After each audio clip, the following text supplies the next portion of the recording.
Yes, Mataji. Chapter 16. The blessed Lord said, fearlessness, purification of one's existence, cultivation of spiritual knowledge, charity, self-control, performance of sacrifice, study of the Vedas, austerity and simplicity, non-violence, truthfulness, freedom from anger, renunciation, tranquility, aversion to fault-finding, compassion, and freedom from covetousness, gentleness, modesty, and steady determination, vigor, forgiveness, fortitude, cleanliness, freedom from envy, and the passion for honor. These transcendental qualities, O son of Bharata, belong to godly men endowed with divine nature. And what Srila Prabhupada does in the purport is that he Om Jnana Timirandasya Jnananjana Shalakaya Chakshurtilamnena Tasmai Shri Gurave Namah Namo Vishnupadaya Krishna Prishtaya Bhutale Srimate Bhakti Vedanta Swamiti Namane Namaste Saraswate Deve Gauravani Pracharine Yadvishesha Shunyavadi Pashad Deshatarine Yadu Shri Krishna Chaitanya Prabhu Nityananda Shri Advaita Gadadhara Shivasati Gaura Bhakta Vrinda Hare Krishna Krishna Krishna Hare Hare Hare Rama Rama Rama. Since this chapter is divine and demonic qualities, and after reading this chapter we can understand where we are situated, either on divine side or demonic side. But sometimes people say, why do you make discrimination? Just give a brief summary of the chapter. Some people question us, why are you making discrimination? Krishna makes discrimination. Krishna says, Prabhupada used to many times say, fools, rascals, dull-headed. Somebody will say, why we are doing discrimination? Why we are saying somebody is a fool, he is a rascal? It's not that we are doing out of envy, but fact is fact. Correct? Just like a doctor has to make a discrimination, who is sick, who is healthy. Otherwise, how will he make a treatment?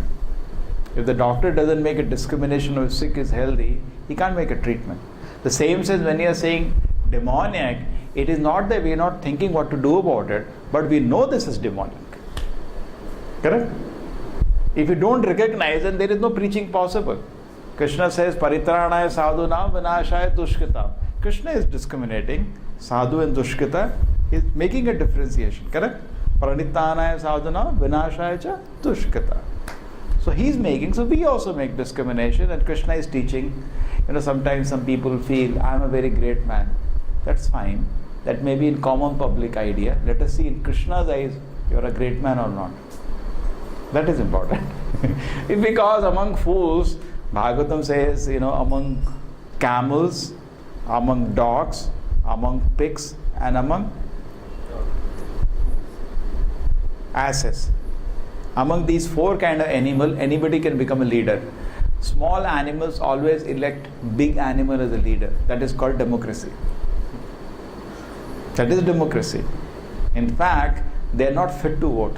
Everybody wants the voting right, but they're not. Otherwise, if they're fit to vote, the result it is showing. They don't know how to vote.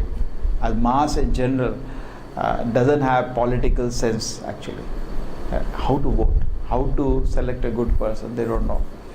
So somebody may be very famous or very successful in public idea. What is he in Krishna's idea? That is important. It's good. That is the essence we are taking this chapter.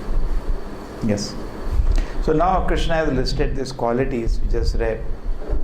And Srila Prabhupada does something very wonderful in the purport. He says these qualities can be differentiated in different sections of society. We have the chessboard, Brahmana, Kshatriya, Vaishya, Shudra, Brahmachari, Grihastha, Vanaprasthanyas, correct? So he says, who is one who should be fit for these qualities? He says these qualities not that everybody can have. Particularly somebody should have these qualities. That's what happens. So let us go now to the analysis.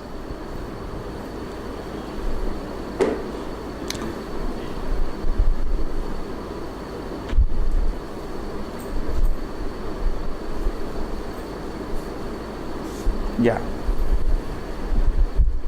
The first quality was fearlessness. Srila Prabhupada said this quality, particularly a sannyasi, has to have. He has given up everything. There was somebody who was telling that, okay, you're not going to marry, then what will happen in old age? Who will take care of you? Then don't become brahmachari or a sannyasi. Don't do that. Echo is coming. What do I do? Okay, so don't do that. If that is a fear, then better get married.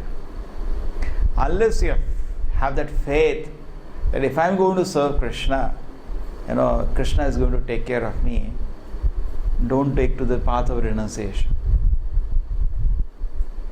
And many people don't become married just because of this today. At the old age, somebody will take care of them. But the fact is today, who is there? Who is there? In fact, my parents are also telling me once, who will take care of you in old age? I said, tell me one, who is taking care of you now? Actually, nobody is taking care. Even our generation then. It's a reality of today. Sometimes from America they send some money, to the relatives. Kindly do all the samskaras. We have no time. It is true. They die in India and children don't have time to come. They are busy in their job. They send money to relatives. Kindly do all the formalities. So it's a fact. So fearlessness anyway is a very important quality which a sannyasi, everybody should have it. Particularly a sannyasi should possess it. Previously, just like Narada, when he was a small boy and he was blessed by the Bhakti Vedantas, the great saints. And then his mother died. After Bhaktivinoda went, they blessed him. But his mother was taking care of him. But his mother died by a snake bite. And he started walking fearlessly. Actually, he was at the small age, he was giving an example of a sannyasi. Sannyasis used to walk through the forest where lions are there, tigers are there. They are fearless. So that is quality. It's not to be imitated, but we understand this is the quality of a sannyasi.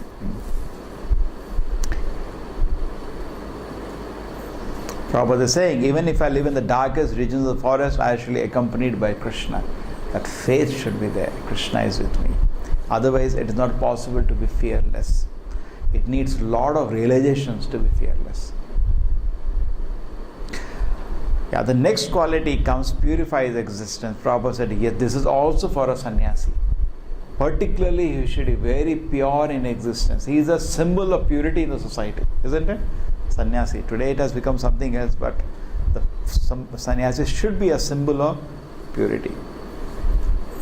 And one of the things we should be very strongly clear, just other thing we don't know what's going in the mind, but one thing should be very clear. We should be free from the feminine close association.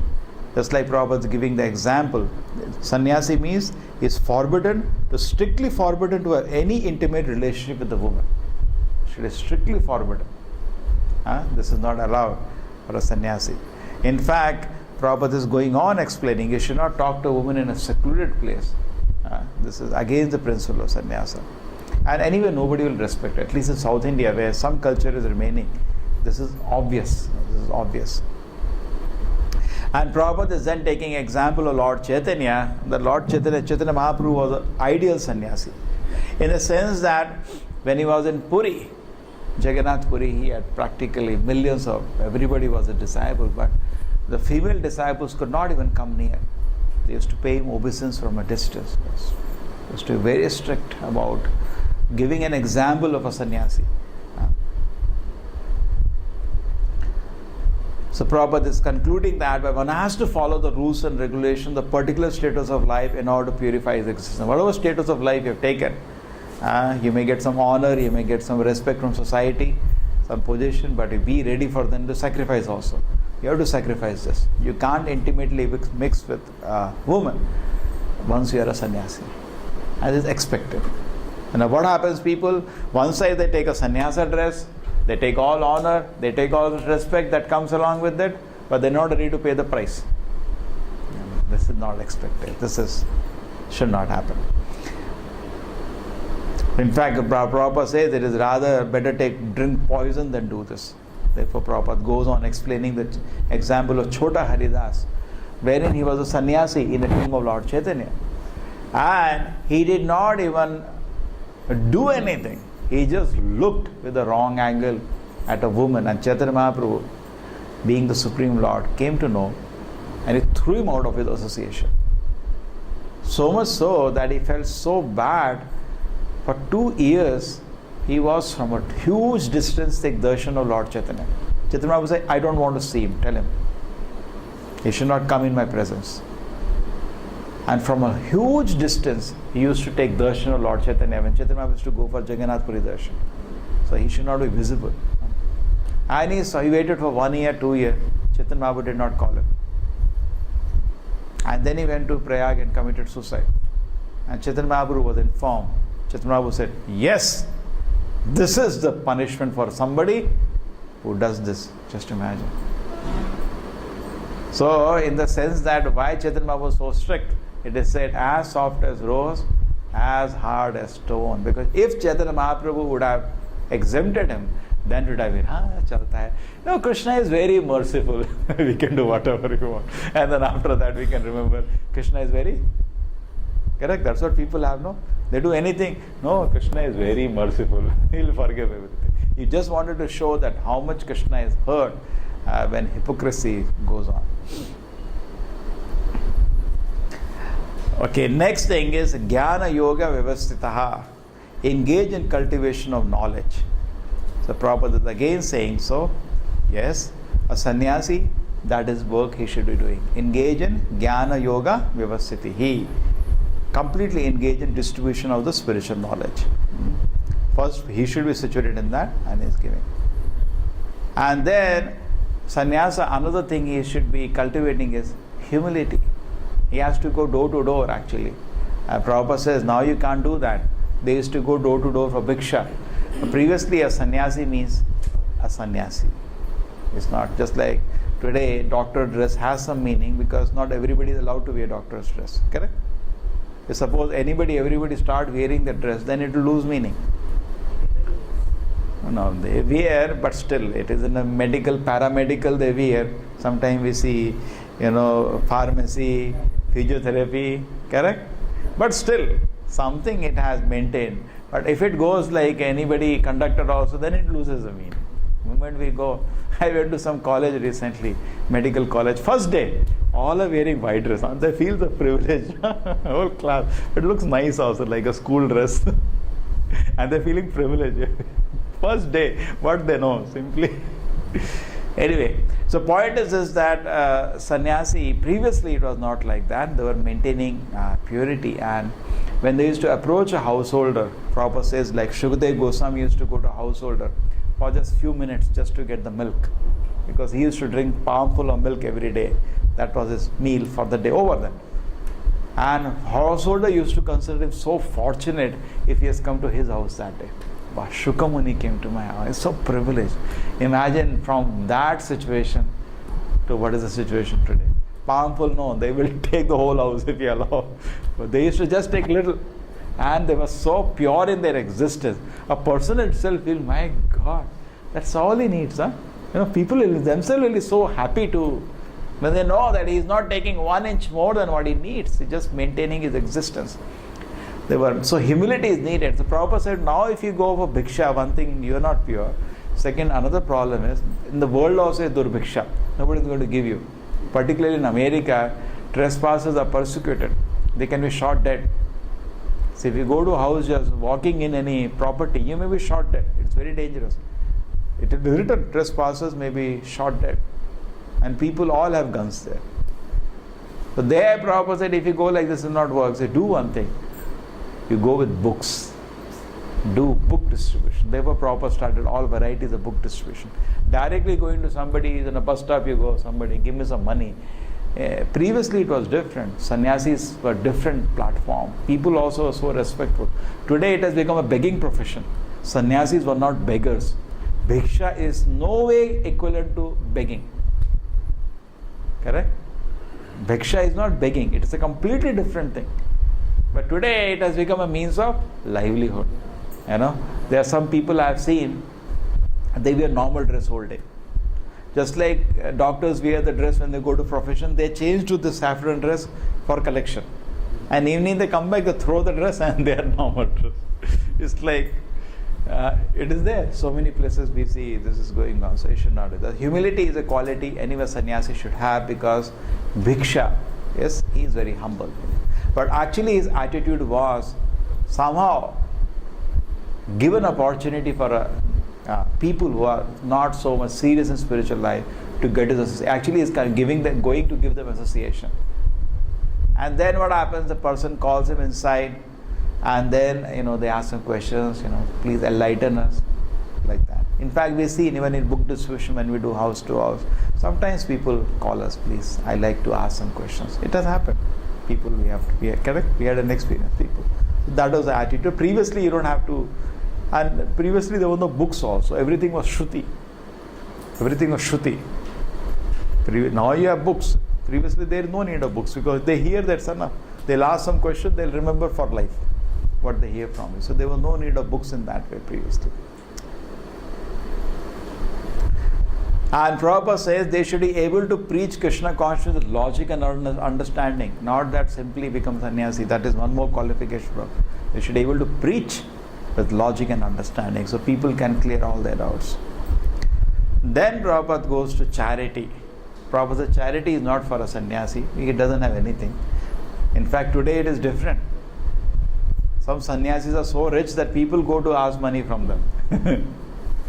Yeah, very rich. Super rich there. Crorpatis. And people go. That is one of the symptoms of Kali Yuga. People go to sannyas because they have so much money. And people are bankrupt. But previously was reverse. Sannyasis had nothing with them. No possession. And then charity is not meant for them. Then charity was done for the householders. And this was the Rupa Goswami's formula, which Prabhupada said. Rupa Goswami, when he retired, what he did, 50% of all wealth he had, he donated to the Brahmanas, to the saints. 25% he kept for emergency, which was later used by Sanatana Goswami to come out of the jail. And 25% he gave to his relatives. This is a retirement formula, according to Rupa Goswami. So anyway, and also what was happening in the society, the brahmacharis, the vanapras and the sannyasis, the three sections of the society are completely dependent on the householder. Who are they? Brahmachari, vanapras and sannyasi. Now, if the society is that in which everybody is wholesome engaged in self-realization, who is going to maintain them? Brahmachari has no maintenance, Vanaprastha has no maintenance, Sannyasa has no maintenance. Grihastha was alone maintaining everybody. So this was the formula he used to keep, because if he doesn't keep that, the whole society, these things can't happen, it will collapse. Okay? So in that way also we can understand that. In fact, Srila Prabhupada time also it did happen sometimes. And the brahmacharis were there, they got married. They said, Prabhupada, we want to get married. So Prabhupada said, see, if you get married, you should maintain yourself. Not that it depends on the temple. So then, and Prabhupada said, also, if you earn, 50% you should give to temple. He made a principle that time. But charity, Prabhupada said, should be made only to propagate Krishna consciousness all over the world. Previous to that, Prabhupada explained that charity is in different modes. Charity is in goodness, charity in passion, charity in ignorance. The highest charity is which is used to spread the message of Krishna. Then comes self-control, damaha. Prabhupada says, see, everybody needs all these qualities. Again, Prabhupada, this is specifically for a grihastha because he has an opportunity to enjoy. He can enjoy opulence, bhoga, aishwarya, he has the best opportunity, correct? Today sannyasis are having, but I am telling they have more. But no, this is so grihastha used to have, so he should be careful. Although he has a wife, householder should keep himself regulated. So because he is living among wealth and opportunity. Then comes sacrifice. Sacrifice also is Prabhupada is kept for householders. He says the brahmachari, vanapra, sanya, they have no money. So what sacrifice they will do? They live by begging. So all the sacrifices and organizing huge worship of the Lord, That is again, Prabhupada says, he has given it to Grihasthas. Just like previously people used to do Agnihotra sacrifices, all that. This all require a lot of money. Grihasthas should do that. Then Prabhupada concludes that today in Kali Yuga, because Krishna has spoken in general terms for all the time, in Kali Yuga, the sacrifice which is recommended is chanting the Harinama.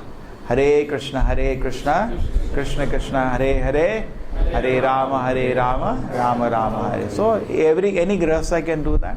Organize Harinam Sankirtan at home, call devotees, distribute prasadam, correct? It's a reciprocation. And people also benefit, people get an opportunity to come, because particularly in Kali Yuga, people are very, very lazy spiritually. Very lazy spiritually. I remember when we were in Bangalore a long time ago, and we used to be meeting so many people, or sometimes used to meet pious people, so to keep a note of them. And we decided that why not 30 places in Bangalore, the big city, we can have weekly programs. Reserved ward, we had 1,000 congregation. It was very effective actually. Because people, among all neighbors, somebody will. Because point is, it always, everybody is, one day it starts. It's nobody is, everybody is waiting for an opportunity. So they get an opportunity, it's easy, very inexpensive. It's not that we have to make some 100 items. We should keep it simple. It can be repeatedly done. But some effort, hardship is there that a householder should take. Otherwise, that house is only meant for his enjoyment. That house then becomes a place for preaching, correct? It becomes a place where people also look at that as a place of spiritual place. Oh, I go, I hear that place, something.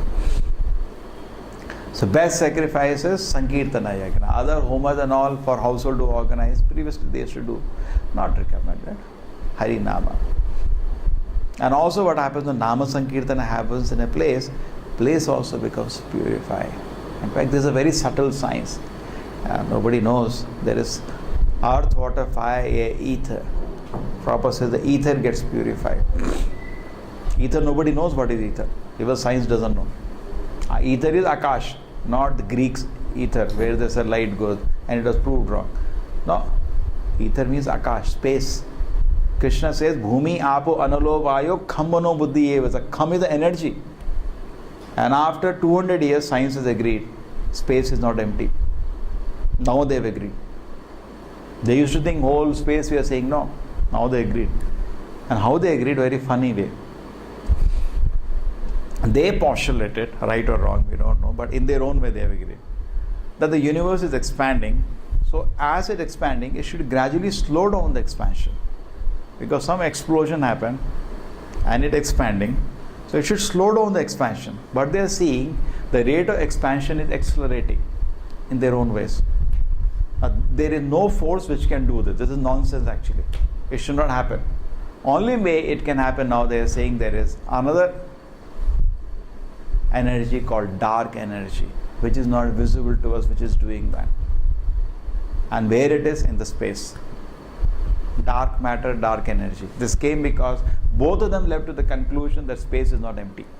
It is filled with activity, and they're trying to do some experiment, but whatever it is. But Krishna told long time ago, actually to learn science they should read Gita. The problem with them is I spent a lot of time last time explaining their disease is actually they are stuck to Pratyaksha Praman. Somebody is stuck to Pratyaksha Praman in the Vedas is called a Shudra, idiot. Because Brahmana accepts Shabda. Some people say, can you show me God?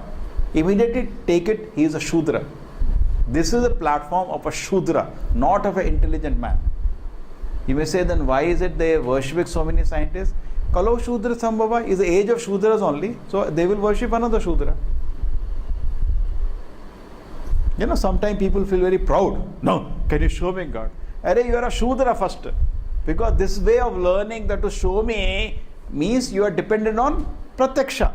If somebody dependent on Pratyaksha to know, he is a first class idiot. Because he is not accepting the limitations of his senses to see things. Brahmana means Shabde Parecha Nishtatam. He accepts the Shastra. And when somebody accepts the Shastra, his spiritual understanding grows billion times faster. Because that is a way to learn. It's a very simple. Just like you want to learn homeopathy. You say, college, I'll not listen to any teacher. You will take 200 years to develop what has already been done. It's the most foolish way to learn, that I'll not accept any teacher. Correct? We accept Shabda, even in material education. But here, what happens that whoever is taught in the beginning, it was not started from Shabda. Somebody discovered it. It is Pratyaksha or Anumana of somebody. But in the Vedic line, it is directly word of the Lord, which does not change also. Here you may say Shabda, but tomorrow you can change it. Even in my word of the scientist Newton doesn't matter. He can be wrong, you can say. But here it can't change. And I can keep going on that. So the point there was that today people are actually degraded. Therefore they depended on Pratyaksha. It's madness, foolishness, depend on Pratyaksha.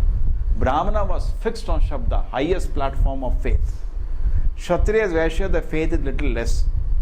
Shudra, no faith in Shabda. That is called a Shudra. So the moment somebody says, I don't accept the scripture, please show me, we say first, you are a Shudra. What can be done? Because that is not the way to learn actually. Even in any spiritual line, that is not a way to learn. But we should also accept, I am so limited. There is no way I can see. I cannot understand creation of God by my senses. How I am going to see the Creator by my senses? You know? Philosophically, it is not possible. It is called ontological argument. It is not possible philosophically. We have to accept the Shabda.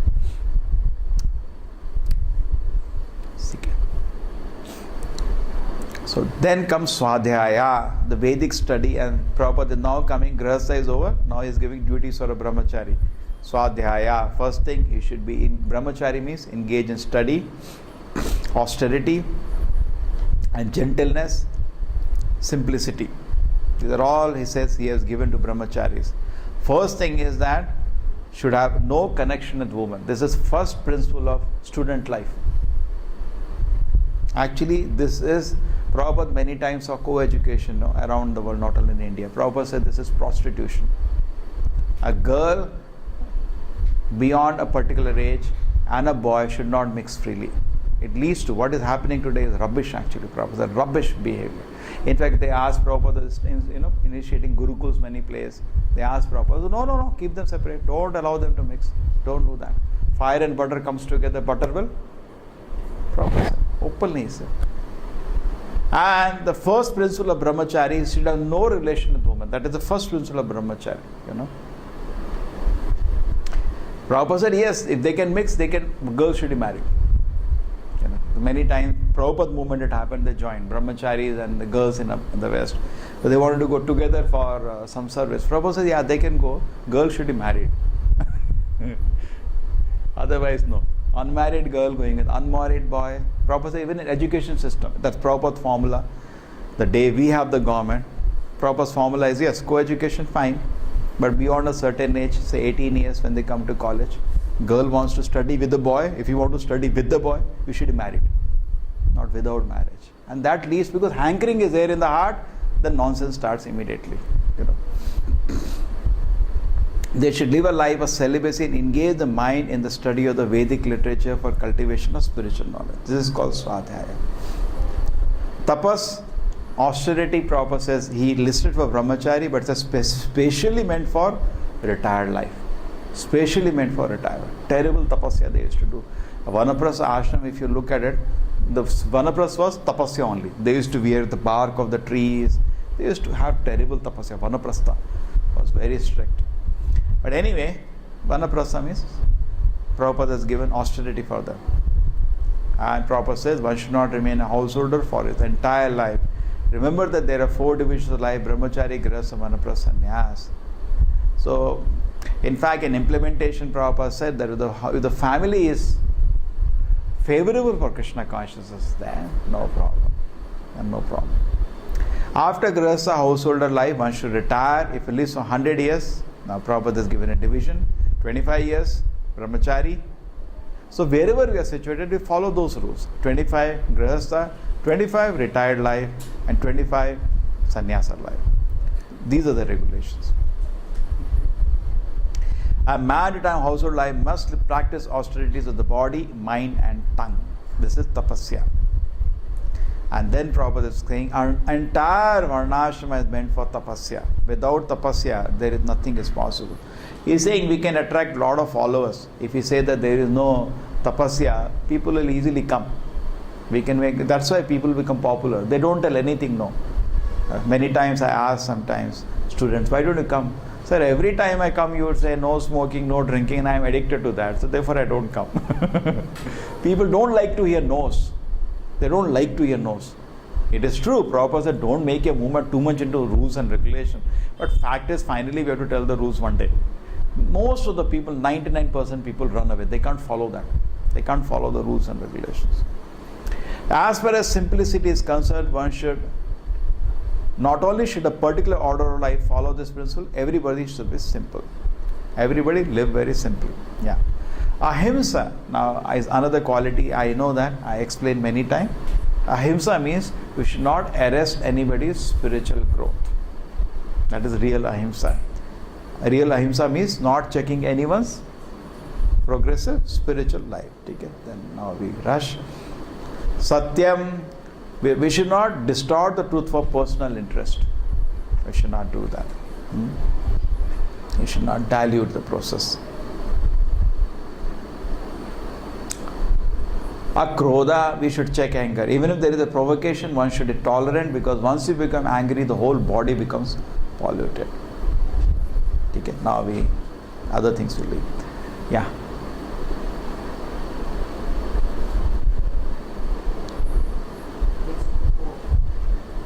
Arrogance, pride, anger, conceit, harshness, and ignorance. These qualities belong to those of demonic nature, O son of Pritha. Now this is a beautiful purport of Prabhupada, very short, so I'll just read it. In this verse, a royal road to hell is described. A royal road. The demonic want to make, and actually scientists are only making a freeway to hell. Freeway means full speed you can go. I was talking last time, shadow. Shadow, there is an apple. Scientists are giving a speedboat to go to that shadow. Finally, it's a shadow only. The demonic want to make a show of religion, advance in spiritual science, although they do not follow the principles. They are always arrogant or proud in possessing a particular type of education and so much wealth. You can see some people will go to me, so proud, so rash sometimes. They are rich, they are powerful, they have some, prestige somehow. Wow. Over trifles, they become very angry and speak very harshly, not gently. They do not know what is to be done, what is not to be done. They do everything whimsically according to their own desire, and they do not recognize any authority.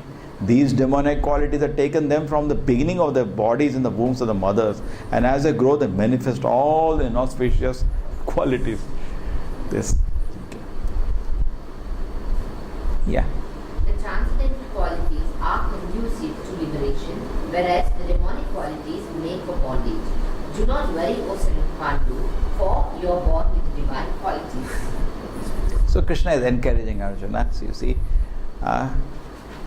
And why Krishna, we can easily understand, because Arjuna was considering the pros and cons of fighting. This is the divine nature. He thought, divine person thinks 100 times before doing something. He is not doing something out of false ego. Should I do it? Will not be a mistake if I do that. Prabhupada says, even before speaking, you should think 100 times.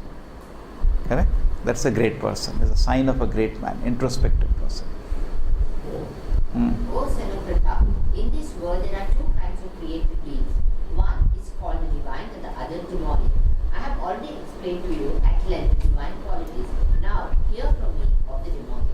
Now if we see all the qualities listed, we didn't have them. Now demonic we have all. First thing Prabhupada said, those who are born with divine qualities follow a regulated life. Means something they will not do, whatever you want to do. And that was so much true for our previous generations. So much they were regulated. I said the difference was, moderation and abstinence. Previous culture in India was abstinence. Why it was abstinence? Shabda Pramana. It is not that I have to test it. No. It is told I should not do. Veda Vakya. I can't do that. Today everything is Pratyaksha Pramana. I have to test and check. Doctors may say, everybody may say, don't drink. No, I have to see, no. One student was challenging me. I told, How do you know, sir, drugs are not good? Have you seen? It's wonderful. What can be said, So, because the nature is pratyaksha, everything. There is no other criteria but obedience to the regulated principle of scriptures. This is divine. Prabhupada said this discrimination we can bring to this point. Whether somebody is ready to follow regulations of scriptures is divine. If he doesn't accept the regulation of the scriptures, he has to be regulated by the Supreme Lord. He is divine. If he doesn't agree that he has to be regulated, he is under the authority of God. Prabhupada came to a country, in the conversation in the car, they're talking about other religions. So Prabhupada said, yeah, that's fine, but tell me any religion which accepts that there is a higher authority, the Supreme Lord. If they accept that, it's a nice relation. If they don't accept there is a higher authority of the Lord, it's not a good relation. It's some humbug. Correct? That is the very principle of religion. There is the higher authority. Nowadays, people don't accept that. They have said Hinduism is a way of life. Rubbish. Absolutely rubbish. It's not a way of life. It's the order of any religion means. In fact, when Yamududar asked, they also said, Dharmam tu shakshad bhagavat pranitam. Dharma means the order of the Lord. Dharma is not way of life. Way of life, dogs also say way of life. What is the nonsense way of life? Dharma means order of the Lord. If you are obeying the order, you are dharmic. You are not obeying the order, you are demonic. So Prabhupada said there is no other criteria. You see, Acharya knows the essence. I tell you, if you have not read this line, you would have never come to know what is the meaning of dharma. Dharmam tu what is that? No, he is in the heart of a devotee. What is that word? Tarka pratishta shutiya vibhinna. What is that? Dharmasya tattvam nihitam guhayam. The tattva, the essence of dharma is in the heart of a devotee. Therefore, Prabhupada is easily able to say this, These are like for him so easy. For us, we will take 100 years to figure out. Dharma actually means orders of the Lord. That's it. It has no other meaning. Correct? So we should know that if somebody agrees, I have to obey the orders of the Lord, then he is dharmic. If he thinks no, he is a demon. Those who are demonic do not know what is to be done and what is not to be done. Neither cleanliness nor proper behavior nor truth is found in them. We can, one shloka we can chant. Pravittim cha nivrittim cha janana vidurasuraha na shaucham na pichacharo na satyam teshu vidyate. So Prabhupada is saying, that is their property. They don't know what is to be done, what is not to be done. Cleanliness. See what happens. Sattvic man is very clear what is to be done, what is not to be done. Rasic man is confused. And Tamasic man is reverse. He reverses it. So that is the nature today. You say come to temple. How can I come to temple? 1 minute or few seconds they can't stay. Sometimes, somebody sends somebody, give invitation or something. 1 minute, after that, they can't stay. Very difficult for them. But movie hall, they can stay for hours. The modern education, Prabhupada says, artificially, Prabhupada has committed something, because I don't want to hide it, puffed up concept of womanly life. In the sense, what Prabhupada is saying is that, there is some women's independence movement which has been created today. Prabhupada says, no, that is not correct. Just like a child needs protection, woman needs protection. That principle, it's not just like a child is protected. He is not a slave. You see, this principle is misunderstood today. A child is given protection, correct? A mother will not allow a child to, because anybody can kidnap him, anybody can kill him, or dogs can bite him, truck can go over him, correct? Always the eyes are there. Child needs protection. Similarly, woman, the term in the scripture for woman is abala. Her strength is less. Correct? This is a biological fact. Physically, a man is more powerful than a woman. He can take advantage of that. Therefore, she needs protection. Now, when she is given protection, it doesn't mean she has become a slave. Now, people take her a wrong way. In Vedic time, women are treated like slaves. Nonsense. Where it is said like that? You see the example when Ashwatthama was brought by Arjuna. He killed the 5 sons of Draupadi. So Arjuna was so angry, he tied him and brought him like an animal. Like an animal, he tied and brought him to slaughter him in front of Draupadi. Actually, he wanted to kill him, but after Draupadi's permission, because maximum pain was for her. He brought the child, Ashwatthama, and he says, what should I do? She says, no, we can't kill him. But whatever she said was being heard with respect. So who listens to a slave? Correct? So it's not like that. Similarly, Queen Kunti also, who listens to a slave? No? She offered prayers to Krishna. Oh, everybody stood silent. Everybody was listening. And Vedavyasa recorded her prayers in Bhagavatam. Why somebody write words of a slave in Bhagavatam? Correct? Highest respect was given. Physical protection was needed. So protection is needed. Artificially in the sense of independence actually. See what happens? Any father will protect the daughter. So she's safe.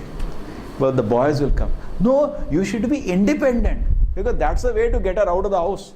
On the streets alone. Then take advantage. That probably is a trick. The girls think they are actually making a fool of the girl, but girls saying no. Yeah, they are also encouraging I should be independent. But actually it is just to get her outside the protection. That's all.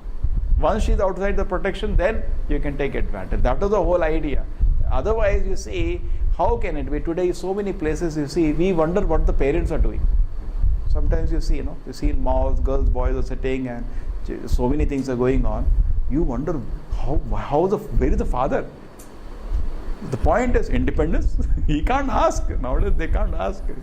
Father, in Manipal it happened once. Don't want to make the place name bad. It's happening everywhere now. But and father came and the girl was, co-living. That they left the hostel and she was living with the boy. And the father came to our place finally and he asked the daughter, what is all this? She said, Father, don't interfere in my personal life. And this is nonsense actually. And Prabhupada said this has happened around the world.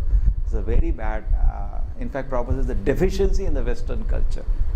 Not an orthodox as fact actually. And it has, Prabhupada said, it has not helped actually. So that principle should be understood. They say that this world is unreal, that there is no foundation, and that there is no God in control. It is produced of sex desire and has no cause other than lust. We can chant this also. Asatyam apratishtam te Jagadahu anishwaram Aparaspara sambhutam Kimmanyat kama hetukam. They say that this world is unreal. Okay? That you read. Asatyam. This is what the science is saying today.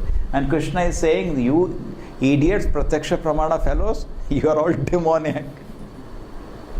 Asatyam. They say there is no truth in this world. And there is no foundation. Apratishta. There is no foundation. Anisharam. There is no God. Krishna is saying, when you say that, you become demoniac. In fact, those who are real scientists, they never say there is no God. They don't say. Few people are there, they are just speaking for money. Actually, they are speaking outdated science. And I don't know how to name them. There are some fellow. One fellow is there, who cannot speak and all. He is on the keyboard, he writes. He clicks on a keyboard. Actually, whatever he is speaking is outdated science. Even according to top scientists today. Just they speak for money, that's all. Rubbish. But they become publicly popular and all, and they become, people need some role models for atheism, so they become leaders of atheism actually. But actually they are speaking outdated science. They are not even genuine scientists. So there is no God. Actually science has not studied God, so how can it say it is there or not there? It can't even define. So if you don't define something, how can you say it is there or not there? First you have to properly define, then you say it is there. No, they don't say that actually. As such, science has not studied that area. But these demonic people take a hint. See, they are not speaking about God. Okay, because they are not studied about it. But they don't talk about that. See, no medical system anywhere. No, I don't think in any class they told you, any teachers, God is not there. Nobody speaks. But this, generally, sometimes on present day generation, they are saying there is no God. Who said? Who said? Please bring it to me. Nobody said that.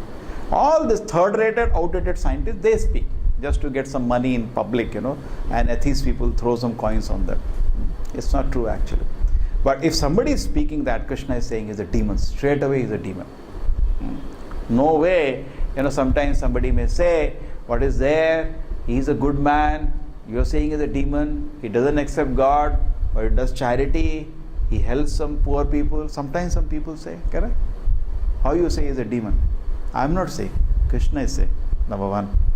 Number two, because he is the ultimate judge then. Number two, if we suppose in a city there is a bank, which bank? Say Corporation Bank, headquarters are in Bangalore.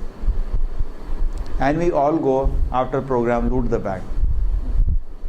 And then we say, let us divide the money morally. Now, what is morality left now? It is a stolen property, correct? So when you deny God, automatically you are sitting on a stolen property. Everything is wrong after that. So there can be no goodness possible. There can be no bigger crime possible than to deny the existence of God. And the Prabhupada says, if you don't respect an elder in the family, in the society, it is considered discourteous. Correct? This person doesn't have etiquettes. Correct? Isn't it? Some elder comes and somebody is neglecting him, not paying proper respect. He says discourteous. The Prabhupada after that says one more line. But somebody neglects the Supreme Lord, he is thoroughly condemned. It's a very serious thing to deny the existence. A very, very serious offense. It is not small actually. It's a very serious offense. Person straight goes to hell. And they say this word is produced sex desire. There is no cause other than lust, like that. Okay? Some comments of Prabhupada, they do not think that the world was created by God for a certain purpose. They have their own theories, so many theories, all by pratyaksha, not shabda. And that the world has come about in its own way, and there is no reason to believe that there is a God behind it. You know, these demons feel like that. They can't differentiate in spirit and matter. They mix both of them. But factually, although the demons say life is a dream, they're very expert in enjoying this dream. This is many people. Even impersonalists like they say this world is a dream.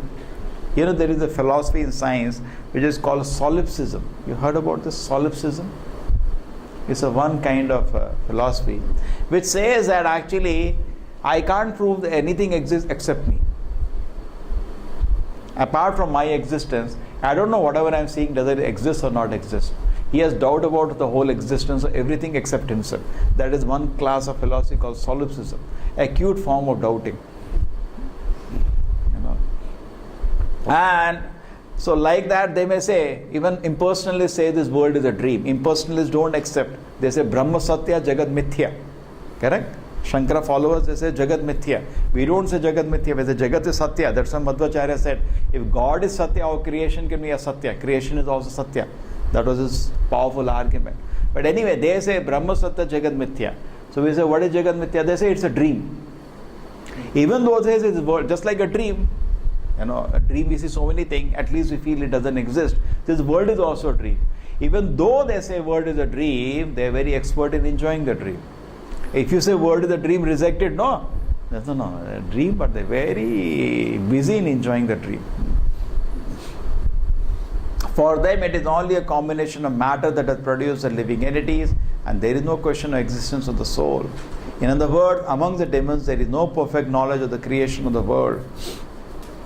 Everyone has his own particular theory of his own. You can't find one demon agreeing with another demon. They have all their own theories. We, because Pratyaksha, everybody has his own, he lives in his own world of Pratyaksha. We are not following Pratyaksha, we are following Shabda. So any bona fide Sampradaya has the same conclusion. It cannot be two. Prabhupada says, Guru cannot be two, Guru is one. In the sense, two Gurus, bona fide Gurus, cannot speak differently. If they speak differently, either one is wrong or both are wrong. Correct? It cannot be two like that. But in this, people who follow, Pratyaksha, each person has his own idea. Yeah. Following such conclusions, the demonic, who are lost to themselves and who have no intelligence, engage in unbeneficial, horrible works to meant to destroy the world. Prabhupada said the atom bomb they are made, is predicted by this shloka. It goes on, he said, indirectly this verse anticipates the invention of the nuclear weapon which the whole world is today very proud, which is only going to destroy any movement, unimaginable, we can't even know. If we have little sense, we can understand what kind of pain can be brought about today by atomic bomb. How much pain can be brought on earth? They have only invented. So Prabhupada is saying there is a kind of prediction here. The demonic taking shelter of insatiable lust, pride and false prestige, and being thus illusion are always sworn to unclean work, attracted by the impermanent. So taking shelter of insatiable lust, we should feel ashamed actually when these things come to our consciousness. But no, demonic people don't feel ashamed. They are excited. But a devotee feels ashamed actually. Lust, pride, false prestige, ahankara, and thus being illusion, always sworn to unclean work and attached by the impermanent. The Prabhupada is saying because of being attached to the impermanent, they are full of unlimited anxieties. Although they are gliding towards hell, they consider themselves very much advanced. They don't think they are going to hell. They think they are very much advanced. That's the joke. That's the business of Maya. It makes everybody feel special.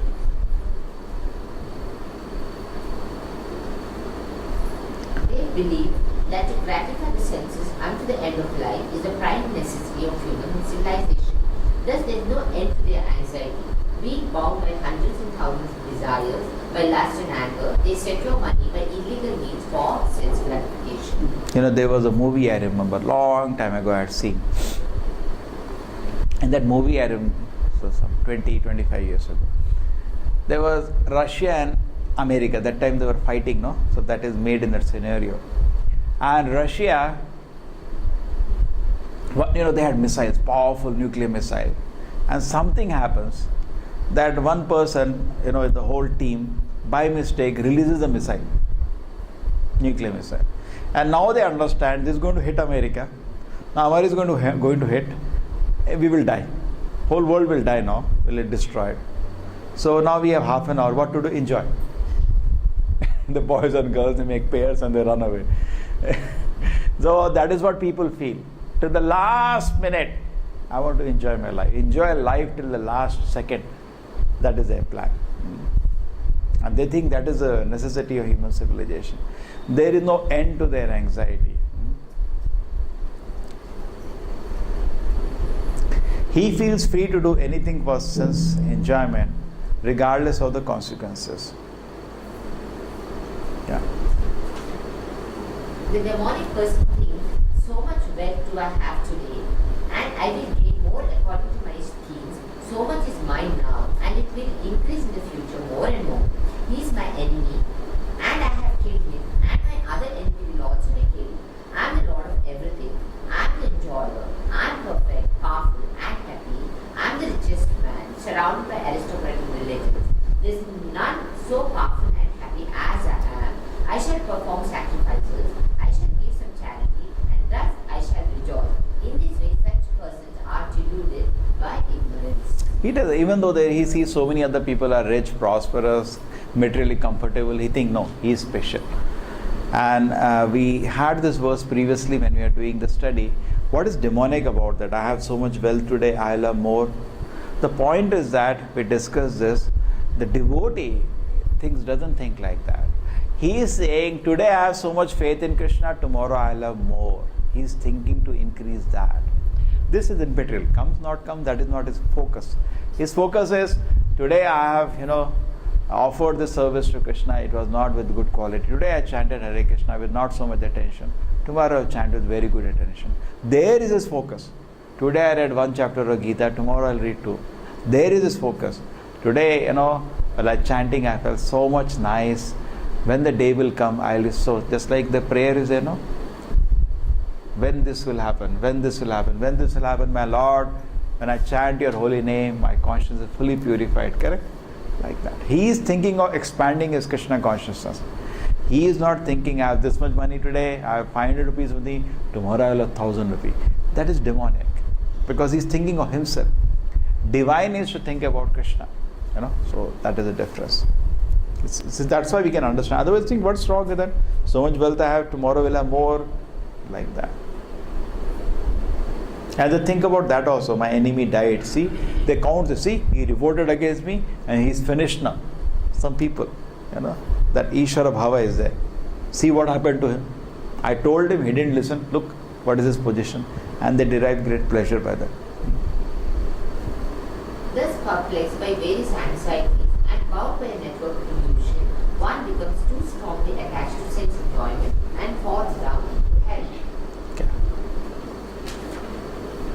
Jala means net. Just like a fish is caught in a net, they have no way to come out. Then what happens? Self-complacent and always impudent, deluded by wealth and false prestige, they sometimes perform sacrifices in name only without following any rules or regulations. So, yeah, just, we should also be careful. We should not forget, actually, just like we do Janmashtami, is a festival, first thing, focus for Krishna's pleasure. For pleasure of Radha Govinda, this festival is there, nothing else.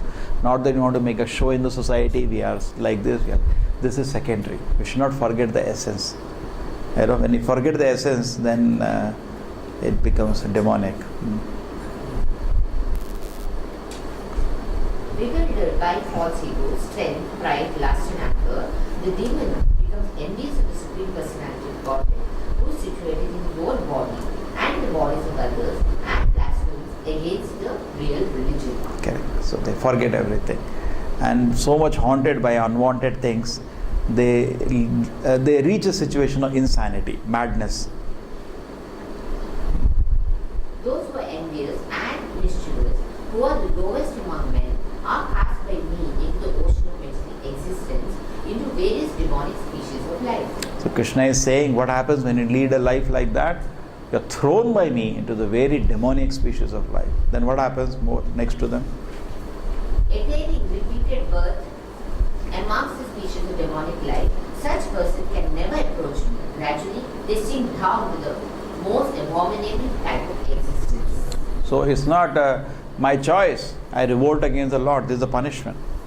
Only thing, if you are lucky, Krishna comes and kills you, there is a great benefit for you. But don't think it's like I am another Ravana.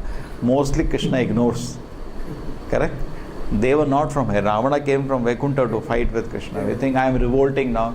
No, you revolt. But look at the situation, So it's like that somebody says, I don't care for the laws of the state. He goes inside the jail.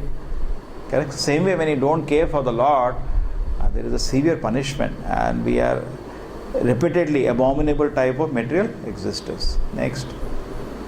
There are three gates leading to this hell: lust, anger, and greed.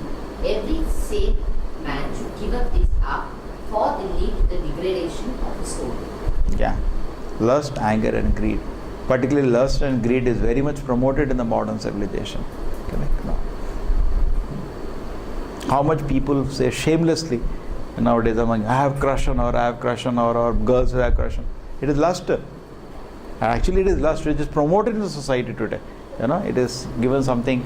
And just like it is so difficult to separate between body and soul, it is impossible to separate between lust and love. It's exactly same. How much we spend time, people come all crisis cases, mind is torn, Say it is not love, it is lust. No. In my case, it is love only. Very difficult to.